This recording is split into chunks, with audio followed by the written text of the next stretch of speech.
Gara dindini marsa katuntae gaafamaatiin wayyoo mucaaqoo wayyoo baagoo jedhamu walitti geessan.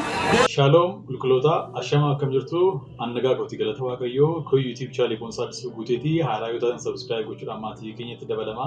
Viidiyoowwan nuti yeroo yerootti gadhiisnu dafanii akka isin ga'anii fi mallattoo bilii banaa gochuu hin dagatinaa. Haras viidiyoo reakshinii kan biraatiin deebinee dhufnee jirra.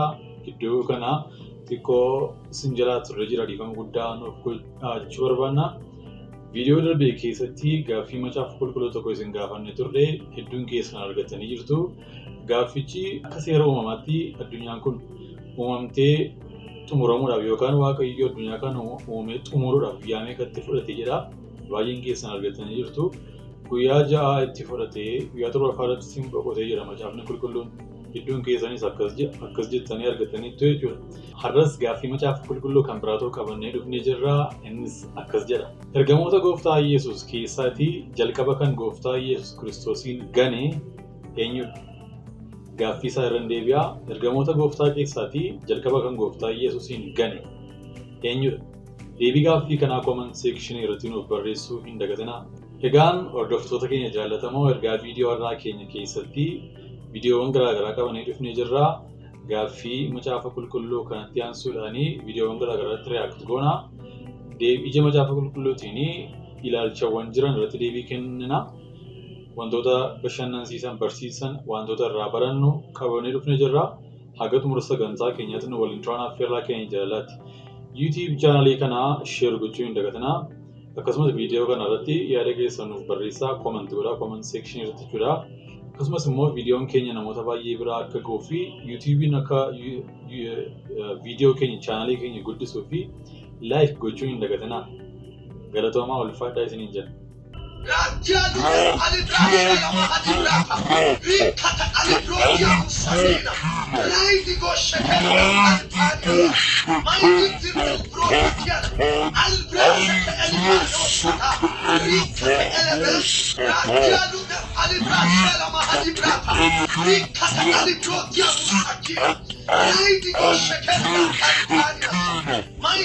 Gaan akkuma agartanii namni kana dubbachaa jiru kun afaan haaraa dubbachaa jira. Garuu kun afaan haaraa natti fakkaatu. Akka macaafa qulqulluutti afaan haaraan akkamidha? Maal jedhama? Afaan haaraa jechuun maal jechuudha? Afaan haaraan eessatti jalqabee? Afaan haaraanii eessatti dubbatama? Afaan haaraan hiikaan isaa yookaan ergaan isaa maalidha? Akkuma macaafni qulqulluun dubbatu hojii ergamootaa boqonnaa 2 keessatti yeroo jalqabaatiif gaafa guyyaa 50ffaa Hafuurri qulqulluun ergamoota irra bu'ee ergamoonni afaanota garaagaraatiin dubbatanii jedha. Gaafa guyyaa 50ffaa ayyaana Pheenxeqoostee jedhamu irratti tajaajiltoonni yookaan ergamoonni utuu saba yookaan namoota garaagaraa tajaajilaa jiranii afaan garaagaraatiin dubbatanii hojii ergamootaa boqonnaa 2 lakkoofsa 1 kaasee hanga 4 keessatti afaan biraatiin dubbachuun jalqaba kan inni itti guyyaa Pheenxeqoostiitti akka mul'atu dubbataa jechuudha. Itti aansuudhaanii tokkoffaa gara warra Qorontoos boqonnaa 14 lakkoofsa 6 irratti akkas jedha. Yaa obboloota koo ani mul'ata tokko yookiis beekumsa yookiis raajii tokko yookiis barsiisa tokko utuun hin dubbatin afaan hin beekamneen duwwaadhaan dubbachaa gara keessanii yoon ifattanittiin isiniif waa'ee baasa jedha. Sagaleen Waaqayyoo yeroo dubbatu afaan haaraan akka itti dubbatamuu qaba, iddoo itti dubbatamuu qaba, maaliif akka dubbatamuu qaba, akkamittiin immoo tajaajila afaan haaraatiin kennuun akka danda'amu tokkoffaa Qorontoos boqonnaa 14 guutummaan isaa nu gorsa jechuudha. Akkas jedha sagaleen Waaqayyoo lakkoofsa 4 kaasee. Namni afaan hin beekamne hin dubbatu ofii isaa hin cimsaa, inni waan Waaqayyo itti mul'ise immoo waldaa kiristaanaa hin cimsa. Ammas isin hundumti keessan afaan hin beekamneen akka dubbattan caalaatti immoo waan Waaqayyo isinitti mul'ise akka himtan nan jaalladha. Waan afaan hin beekamne dubbatame san akka waldaa kiristaanaa ittiin cimina argatuuf namni tokko yoo hiike malee inni waan Waaqayyo itti mul'ise himu isa afaan hin beekamne dubbata sana caalaa waa'ee hin baasu. Yaa obboloota koo ani mul'ata tokko yookiis beekumsa yookiis raajii yookiis barsiisa tokko utuun hin dubbatin afaan hin beekamne duwwaadhaan dubbachaa gara keessan yoo dhufettamettan isiniif waa'ee baasa. Ulullee yookiin kiraara mi'a lubbuu hin qabne irratti iyyuu qooqni afuufame yookiin rukutame sun yoo gargar ba'uudhaa baate maaliif akka ta'e attamitti beekama ree? Sagaleen fiingee gargar yoo ba'e yoo dhaga'amuudhaa baate eenyutu lolaaf qophaa'e? Isinis akkasuma arraba keessaniin waan hin hubatamne yoo dubbattan namni attamitti waan isin jettan beekuu danda'a ree? Isin akka waan qilleensatti dubbattaniiti. Biyya lafaa keessaa afaan garaagaraa baay'een akka jiran beekamaadha. Garuu isaan keessaa sagaleen hiikaa hin qabne hin jiru. Sagaleen sun maal jechuu akka ta'e hin beeku yoon ta'e garuu namicha afaan sana dubbatu biratti orma ta'uu kooti. Inni dubbatu sunis ana biratti orma ta'uu isaati. Kanaafis namni afaan hin beekamne hin dubbatu isa dubbate sanaa hiikuu akka danda'uuf kadhachuutu isa irra jira. Ani afaan hin beekamneen yoon kadhadhe hafuurri koo hin kadhata, qalbiin koo garuu isa duukaa hin kadhatu. Egaa maal wayyaree? Ani hafuuraan nan kadhadha, qalbii kootiinis immoo nan kadhadha, hafuuraan nan faarfadha, qalbii kootiinis immoo nan faarfadha. Kanaachi yoo ati hafuuraan Waaqayyoon galateeffatte waan ati jettee erga hin beekne inni hiikaa dubbichaa hin hubanne attamitti galata ati dhiyeessite sanaa ameen jechuu danda'a ree? Galanni ati dhiyeessite hammam gaarii yoo ta'e iyyuu namicha isa kaan cimsuudhaaf hin gargaaru. Ani hundumaa keessan caalaatti afaan hin beekamneen waan hin dubbadhuuf Waaqayyoon nan galateeffadha.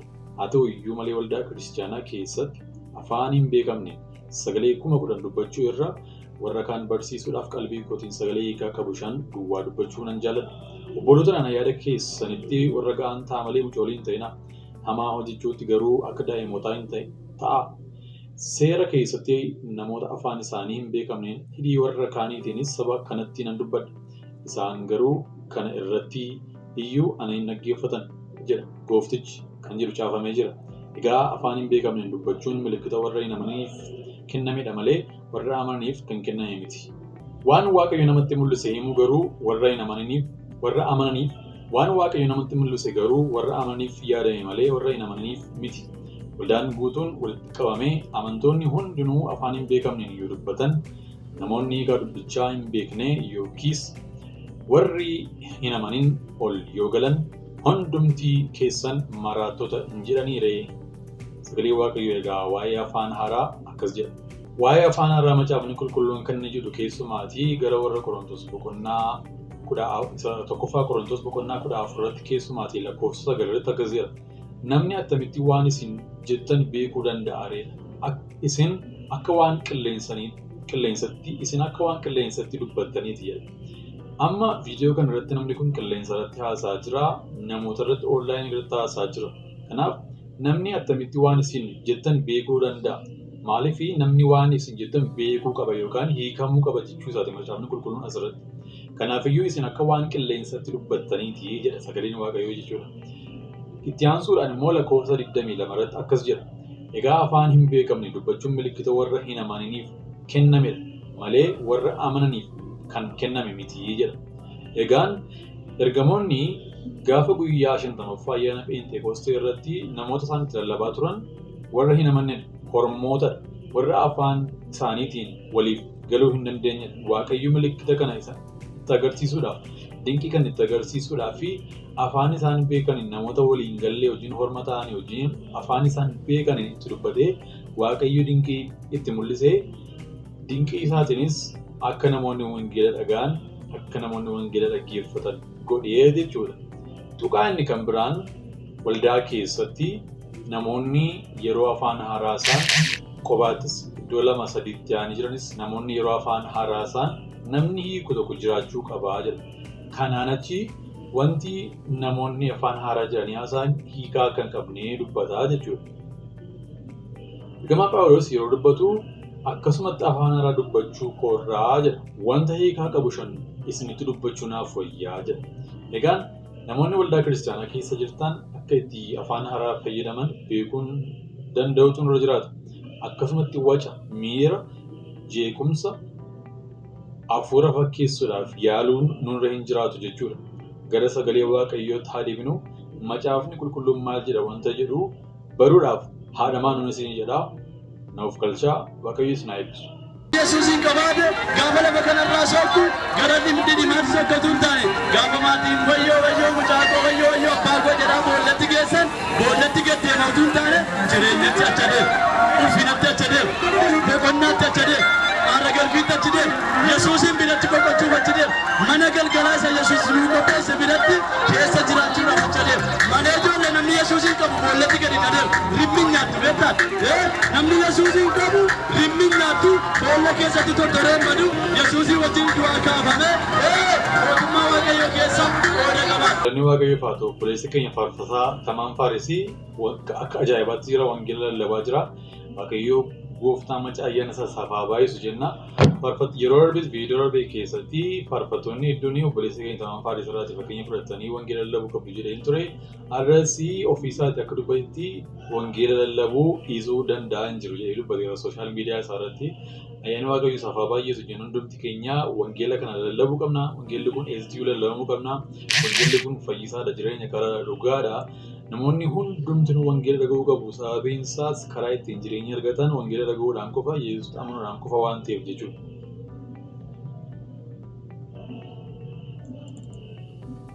Kamu tahu video benar, ini video mana dah ledem? Kamu tu lagi?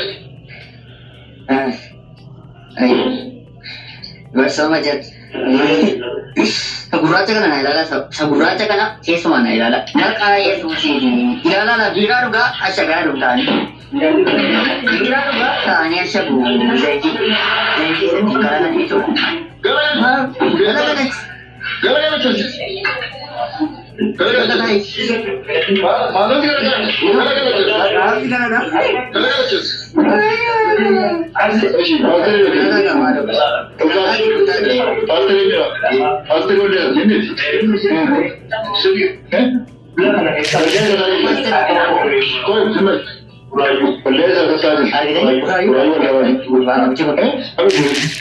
Egaa waamalee miti jechuudha kan waamalee miti jechuudha kan namooti raajota buraayyuu kan isaan jedhan jechuudha. Egaan dhuguma amantoonni of eeggachuu qabu keessumaati bara kana waldaan kiristaanaa bara kana of eeggachuu qabdi. Namoonni daldala waldaa kiristaanaa irratti namoonni daldala waldaa banuu irratti bobba'anii gara hin qaban hedduudha jechuudha. Hojii uummachuudhaaf jecha namoonni hojii hojjechuu dhiisanii hojii jallinaatiin maqaa waldaa banuutiin daldala akkasii keessa jiran bilkaatitti zayitii naqanii namoota goyyomsaniitti gurguranii magaalota garaagaraa keessa jiru jechuudha. Magaalaa Finfinnee, magaalaa Buraayyuu, magaalaa Bishooftuu, Naqamtee, Gimbii, Dambidolloo, Amboo iddoo garaagaraa keessatti faca'anii jiru jechuudha. Shaashamannee, Adaamaa keessumaa naannoo Dukam amma immoo gabaa addaa godhanii kan isaan banatanii keessatti hojjechaa jiran naannoo Bishooftuu, naannoo Adaamaa, naannoo Dukam gara naannoo Finfinnee kana jalatti jechuudha kan isaan daldaltoonni kuni buqqa'anii hojii daldalaa isaaniitiin hojjetachaa jiran jechuudha. Kanaaf amantoonni waldaa kiristaanaa keessa jiran keessumaatti warri wangeelatti amantan warri gooftaa Yesuus Kiristoosiin duukaa buutuu taatanii hordoftanii of eeggachuu qabdu. Isin jiran daldaltoota kanarraati warra zayitii bilqaatiitti naqanii gurguran kanarraati warra namoota amantoota uummata saba kana goyyomsanii birrii irraa nyaatan kanarraati of eeggachuu qabduun isiniin jedha. Kun aadaa iyya keenya dhagaa callisnee waan iyyuu miti. Raajoonni soobduun daldaltoonni zayitii warri birrii baran maqaa waldaa banuu jedhuun maqaa raajii jedhuun maqaa tajaajilaa jedhuun maqaa ergaa dabarsuu jedhuun maqaa wangeela jedhuun kana jala dhokatanii daldala isaanii geggeeffachaa jiru. Adda dammaqa isiniin jenna.